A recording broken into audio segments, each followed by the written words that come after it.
Hello, maayong adlaw sa atong tanan. Karong adlaw day mga igsuon is na ako i-share nga pulong sa Ginoo. Gamay lang ni siya pero I know nga dako ni kahimuan sa atong matag usa kinabuhi. Kini nga pulong is makita dira sa Juan 3:16 or sa English pa is John 3:16. So ato ang topic karon mga igsuon is about kini sa kaning kaluwasan no sa tao or salvation. Ngon padiri kay gihigugma pag-ayo sa Dios ang kalibutan ug tungod niini gihatag niyang iyang bugtong anak aron ang tanan nga motuo kaniya dili malaglag kun dili makabaton hinuon sa kinabuhing dayon. So gihatag sa Ginoo ang iyang bugtong anak, pinangga kayo niya nga anak, which is kinsa ditong anak. To ang basahon dira sa buhat no, para ato gyud kuan kung kinsa jud ay nang anak nga gipasabot sa Ginoo dira. Basig ato din ang silingan, di ba?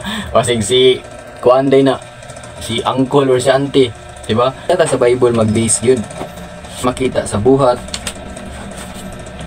4 verse 12. Ang kaluwasan makaplagan lamang diha kaniya, kay dinhi sa kalibutan wala nay laing ngalan nga gihatag sa Dios ngadto sa katawhan nga maoy makaluwas kanato. So wala nagilain ngalan nga gihatag sa Dios diri sa katawhan nga makaluwas kanato.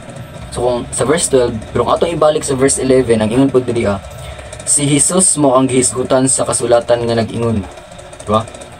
Ang bato nga gisalikway ninyong mga magtutukod ug balay mahimo hinuon nga labing mahinungdanong bato. So kinsa daw? Si Jesus ang gihatag sa Dios. Si Jesus Christ, wala nay lain ngalan nga makaluwas sa katawhan kundi si Jesus Christ lang gyud. Ngan padira sa Titus 2:11, for the grace of God has appeared, bringing salvation to all people, di ba? Ang grasya sa Ginoo is ming-abot ug nagdala kini og sa kaluwasan alang sa tanang mga tao. Final verse may igsuon dira sa John 14 verse 6. Ang ingon ni Jesus Christ, ang iyang gipasabot niya is tuuhi ko ninyo kay nganuman. Ako ang dalan, ang kamatuoran ug ang kinabuhi. Walay makaadto sa amahan kun dili moagi kanako. Munay tubag ni Jesus Christ. So, pasabot na mga igsuon, kung dalan si Jesus Christ, padulong dito sa amahan. Kung dili gid ita, wala tay dalan, di ba? Kung halimbawa, ang isa ka lugar imong adtuon, tas walay dalan, di jud ka kaadto ko og dalan. Ikaduha, ako ang dalan, ang kamatuoran. Di ba? Siya gid ang kamatuoran, wala nay lain nga kamatuoran diri ang ato ang dapat sabton, atong dapat una-unaon. Si Jesus Christ lang gid ang kamatuoran. Ug ang ikatulo is kinabuhi. Sabutan na mga igsoon, kung dili gid ta mo to ang Jesus Christ, wala gid tay kinabuhi. Kanos di ay nato madawat ang kaluwasan. Di ba? Kay sige man tag-isgot yung kaluwasan nga tungod kay gigugma pag-ayo sa Dios ang kalibutan, gihatag niya ang bugtong anak ug ang iyang bugtong anak nga mao si Jesus Christ nga sa tanan nga motuo ug modawat kaniya makabaton og kinabuhing walay katapusan, walay pili. Tanan gud tanan nga motuo kaniya, maayo man o dautan, basta motuo kaniya, diba? Bata man o tigulang, basta motuo kaniya makabaton gyud kinabuhing walay katapusan, walay pili, dili malaglag. Pero ang pangutana, diba? Kanos man nato madawat? Motuo ta nga si Jesus namatay tungod sa atong mga sala ug sa tulo ka adlaw nabanhaw mikayab no, adto na sa atong turno sa Dios.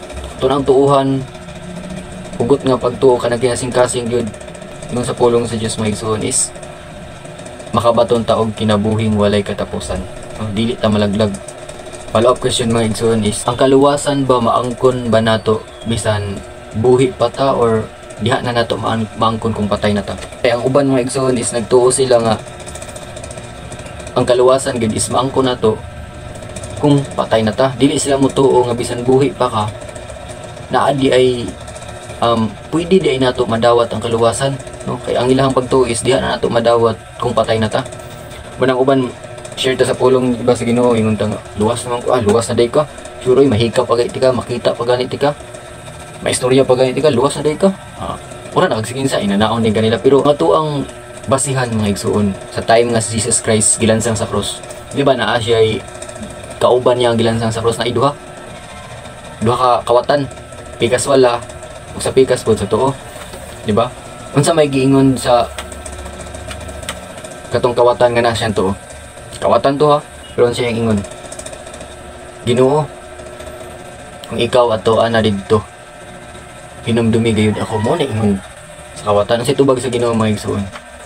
Tuwad kay nakita sa Ginoo nga kinasing-kasing gid niya nga pagbasol. Unsa ingon sa Ginoo? Jesus Christ mga igsoon. Karon dayon uban ka kanako dito sa paraiso. Di ba? Kato din nga time, luwas dayon. Di ba? Pero buhi pa, wa pa namatay ang katong gilansang napag. Kauban pa ni Jesus Christ na istorya pa, pero nga naman naluwas. Buhi pa gani. Oh. Di ba wala gayto kabuhat gani maayo. Ang daotan tud ganon, gilansang lagi sa cross kung saan pa man niya pagbuhat og maayo.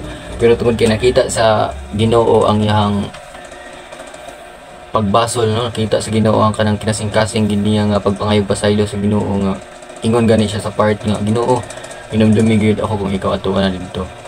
Kato dayon naluwas siya bisan buhi pa. Kana lang mga igsoon, no?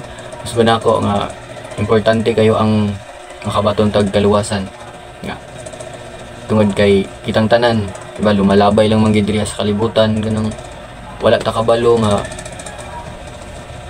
unya buhi pa bata, unya makamata pa bata, or kasi punta kabalo nga buhi pa day taon niya pero nibalik na pud ang Ginoo karon, yawa pa ka naluwas, di ba?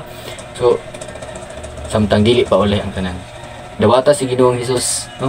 Isip imo ang Ginoo og personal maluwas imong kinabuhi.